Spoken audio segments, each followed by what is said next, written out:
Empire, Scandal, How to Get Away with Murder, No Good Deed,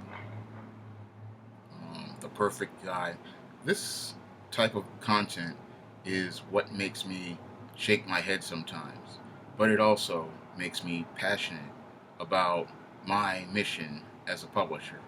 You see, when I see content like this coming out and becoming popular in the black community, it makes me work that much harder to produce positive stories about the African American experience and get these books to print because I understand that there's more at stake here than a TV show or a movie.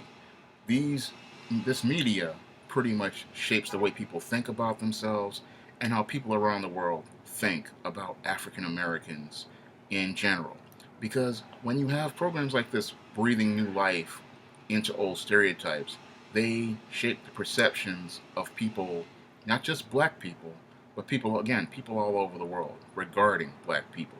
And this is what makes me so passionate about going out to produce my type of content because I believe people desperately need that counterpoint so they can get a more fair and accurate and more balanced picture of what African Americans look like, what our stories are about, and what our experience is. Because when I look at your African American media, it pretty much is reinforcing the narrative of white liberals and white supremacists in general, and telling a story that makes them feel comfortable about black people, not telling a story that we know to be true. And this is one of the main reasons why I started the SJS Direct Imprint in 2009, and I started publishing books like The First ISIS in 2002 because I wanted to present those positive stories about the African American experience, present a broader picture of African American culture, and tell different stories about African American life. Whenever I went to the bookstore, in most cases, like your Barnes and Noble, I went over to Amazon to check out the titles. In most cases, we only got stories that fit certain narratives. Um, Back in the 90s, we got the single, successful, well educated black woman who could not get a man. And in the 2000s, the images actually got worse. And what we got was this street lit, this erotica, and these types of titles pretty much breathed new life in the old stereotypes. I mean, all I saw was the same thing: dope dealers, gang members, hood rats, thugs. And this type of literature, and also Negro pastors, these type of literature, tells a story that again fits the narrative of your liberals and your racists. And I can even go back into the history of African American publications, and these were the kind of books that that they're producing today are almost equal of the same type of books that racists wrote about African Americans back in the 30s and the 40s. Because I've looked at books like your How Sleeps the Beast or you know Office Slave, and they published stuff like this back in the 30s and the 40s. You know, presenting this African American Negro in the worst light, and they presented black people in the worst light. And the sad part is, instead of white people producing these racist stories today, we have black people producing them today. And they're proud to say that they're producing the same negative images of black people that racists produced about ourselves. And this is one of the reasons why I fight so hard, to get the books of the SJS Direct Imprint in the hands of readers, even with my limited income and my unemployment. I still, make every effort to go out here and promote. I go on Facebook every day, dropping links, and I make these videos in an effort because I look at, the future of black people, and it's not very good. If this is the content we're producing, and this is the culture we are teaching to our children, the black race is in serious trouble because we're the ones telling our own children that the best we can be are coons, savages, criminals, hood rats, and ghetto Negroes. We're not saying to ourselves, we can be, you know, bakers, like I wrote here in the Cassandra Cookbook in 2008. We're not saying that we can be, superhero goddesses like I put in ISIS, in the ISIS series. We're not trying to say that we're going to be, a CEO like I put in The Temptation of John Haynes. We're not trying to say that, we can live in a place in Beverly Hills like I did with this screenplay book all about Nikki. And we're not trying to say that we can, be a part of a black sorority like I wrote here in the Thetas. And we're not trying to say that we can be a part of a subculture like the goth subculture like I wrote here in the Spinsterella book that's coming out this Halloween. We're not seeing ourselves, in a spectrum of different shades and textures of black. We're not telling different stories about our experiences. Those stories, those stories are not getting told. Instead, everything is funneling down into fitting into one narrative. And that narrative of this white supremacist, white liberal, tells one story about this Afro-American Negro. And this story that they're telling is that everybody is poor, miserable, or downtrodden, and that we need a great white savior to save us, or that your black man is a black brute, and your black woman needs to be saved from him, or some sort of story that fits within, that range where black people can be shown as some sort of victim of someone else, and they never have to take responsibility for themselves, or they are not capable of taking responsibility for themselves, or having a sense of intelligence, to go out and do things for themselves and be capable of taking care of a family, taking care of a household, taking care of a business, or, telling a story about African Americans that is unique, different, and is ours and fits our culture and our history. Our culture, from all the years I have studied black culture and black history, is a beautiful culture. It is a very broad culture. It's a very special culture. And most people in the African American community have not experienced it in in its fullness and its richness, because most of our media, for the most part, only puts a spotlight on things that fit within a white lens and fit within a white narrative and tell a white person's view of us. It's not telling our true story. It's telling a story that makes other people feel comfortable. And from what I've seen, in my interactions with people in the international community, they themselves know that what is being put out here is not an accurate depiction. And when they read, a book like An All About Nikki, they're happy to see it. They want these type of stories. They want to see this type of story because they say this kind of story, is more accurate. The story is more, natural, and it fits, what the reality that they know about black people. They want those balanced pictures. They want those balanced images. They want those contrasting images. But the only thing that keeps people from them, again, is black people's continued support of these negative images. Because when in business, it's like this. Whatever you spend the most money on, big business is going to continue to produce. And, I'm trying to build some demand so that we can get more positive images out there. I mean, I would love to have one of the books that I produce, do 1 million copies or sell 1 million copies or even 100,000 copies, so we can send a message to the world that, there are people out here who want those positive images of African Americans. Those are people out here who want these balanced images of African Americans. And this is why I fight so hard, and I take my own money, in most of these cases, to start this publishing info.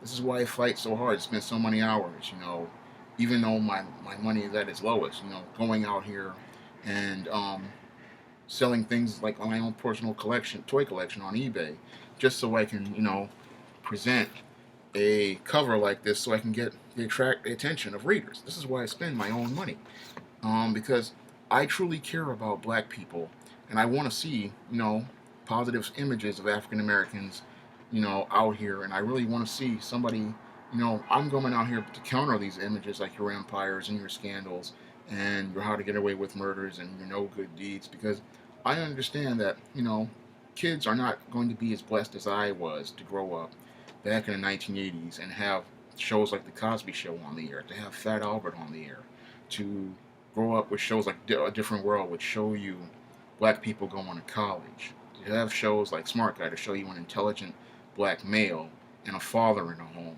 and to have a show like Sister Sister to show you, a family that functioned. We don't have those type of shows anymore. Instead, look at what we have right now. We have just total dysfunction and total chaos. And this is what your kids are growing up with, thinking is normal. And it's really scary because, you grow up with these type of images, and again, you start thinking that this type of stuff is normal. You start thinking that acting like this is normal because the images you're seeing are not normal. This is not how normal black people operate. This is not how normal black people function. And when you watch, shows like your Empires and your Scandals and your How to Get Away with Murders, and for prolonged periods of times, and you imbibe these values from these shows, you again start believing that they're norms. You start believing that this behavior is acceptable, when this is not how people behave are supposed to behave in real life. And you have to understand there's a whole social engineering component to a show like your Scandal or your Empire, and that these shows have a hidden agenda. And again, that hidden agenda is to present a negative image of the Negro for him to emulate and to participate in, so that he will go out and ruin his life. These programs have, they're not out here to help black people. Again, they're out here to help fit within a narrative that tells racists what they want to hear. And I want to try to tell a story with my work that shows people, the truth about our culture, our history, and everything about us, so that you can get that more balanced and more comprehensive picture of African American life and African American culture. And that's one of the reasons why I fight so hard, to again get these books out here and to share them with readers, even with being unemployed and limited budget and limited resources. I really believe in this mission because I understand, again, the social impact of feeding your mind negative images over a long period of time. If you feed your mind shows like your Empires and your Scandals and your How to Get Away with Murders, if these are the only black images that you're seeing, which is what a lot of kids are seeing these days, they're going to start believing, again, this is the norm for African Americans. This is how we're supposed to behave. This is how we're supposed to act. And this is who we're supposed to be. And it's a scary thing when you think about it. You are having little girls growing up, and even young women growing up, believing that a black woman's only goal is to be an adulteress, like Olivia Pope on Scandal. You have people thinking that you have to be a brute, like Colin was in No Good Deed, or that guy in The Perfect Guy, or you have to be a dysfunctional, person like your Lucius on Empire. We're not seeing, or we are seeing, or a scared guy like Anthony Anderson on Blackish, who's too afraid to enjoy his own success. We're not seeing, black people who are confident, responsible, capable, and secure in themselves to say, you know what, I'm proud being a black person. I'm happy to be a black person, and I enjoy being a black person. I want to express myself as a black person, and I want to present, that balanced humanized images of African Americans, to the world. I want to represent what black really is. We don't have that in American media these days. Instead, we have a non-stop minstrel show where black people are doing their best to prove to the world that all the stereotypes about them are true. And this is one of the reasons, again, why I push so hard to get the books of the SJS DIRECT Imprint out there, because I want to present those positive images of African Americans, those diverse images of African American images, and of African American images, and the most balanced images of African American images. You can look at any book in my catalog, and I make every effort, to present a unique spectrum of images and a spectrum of stories in my work. You don't just see one type of African American experience like the hood or the streets, because I know that there are African Americans who come from all different walks of life, who participate in all different types of cultures, and those cultures and those stories need to be told and shared with other readers so they can get, again, that balanced picture of what being an African American is, what our culture is, and what our culture is about. And that's one of the reasons why I fight so hard, because I know, the long term impact of an empire. I know the long term impact of the scandal. I can see, 20 years down the road, just like I did see 20 down the years of road when I was 17 years old and I saw the NWA come out. I saw where this was going. I saw where these seeds were being planted, and that's why I dedicated myself to becoming a publisher of positive African American fiction, because I knew, Bill Cosby was going to get old, and all these other people were going to get old, and they weren't going to be able to keep this up. So somebody needed to make an effort to try to pick up this torch and continue to try to run the race for positive African American images. And we really need, you know, these type of images right now for kids. I mean, one of the reasons why I do books like the ISIS series and I keep the books pretty much PG with no profanity and my just no profanity, family friendly, is because I want African American kids to pick up the book and be able to have something to read that shows them in a positive light and tells a story that shows them doing things like other people are doing things. And the reason why I do stories like the Theta is to show them black college life, black sororities, and how important these institutions are. I go out here and I spend, almost 5-6 hours a day writing and another 4 or 5 hours promoting, because I really care about the image of the African American, and I want to see black people, start doing like they did in the 80s, trying to be the achievers and trying to achieve something that, elevates this black race instead of dragging it into the mire. Because I really look at it, this Afro American image and this Afro American race, and it's in the lowest point since the 1930s. I haven't seen things this bad since I looked at old Jim Crow literature, old Jim Crow books, old Jim Crow images.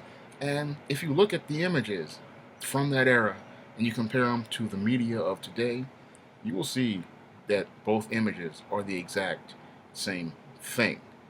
That's all I have to say for this video.